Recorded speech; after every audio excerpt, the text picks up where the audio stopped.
ይኸውላችሁ ይሄ ጌ ነው ቀጥሮኝ መጣ። ጌ ነው። አትምተው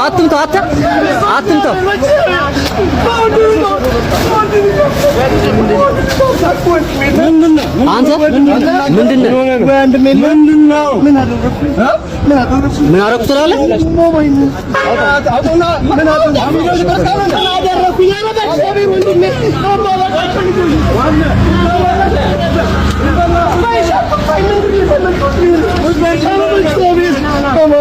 እኔ እናንተ አልጨረስንም። እሺ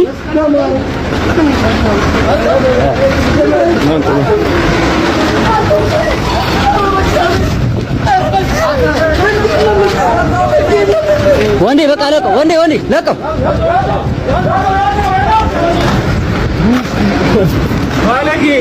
እሺ እንግዲህ ቪዲዮውን እንደተመለከታችሁት ነው። ከመጀመሪያ ጀምራችሁ እስከ መጨረሻ የተከታተላችሁ ሰዎች ከመጀመሪያው ጀምሮ አንስቶ ያለውን ነገር አሳይቻችኋለሁ። አሁን ይሄንን ነገር የለቀኩላችሁ ለምንድን ነው?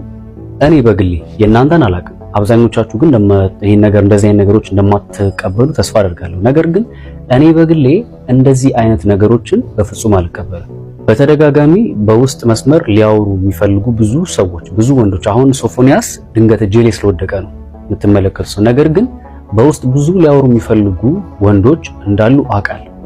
እነሱን ቀስ በቀስ ምናልባት ማጋለጥ ካለብን ቀስ እያልኩኝ የማጋለጥ ይሆናል። ነገር ግን አሁን ይህንን ቪዲዮ ዋና የሰራውበት ምክንያት ምንድነው? በዚህ ሰው ዙሪያ የምትገኙ ሰዎች እንድትጠነቀቁ ነው።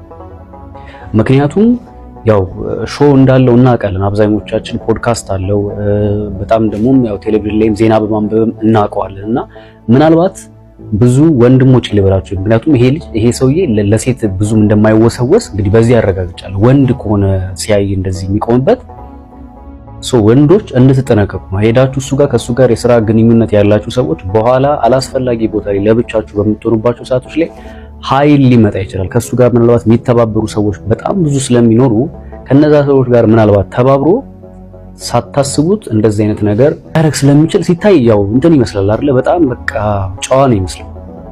በነገራችን ላይ በዚህ አጋጣሚ ለኢትዮጵያ ሕዝቦች መናገር የምፈልገው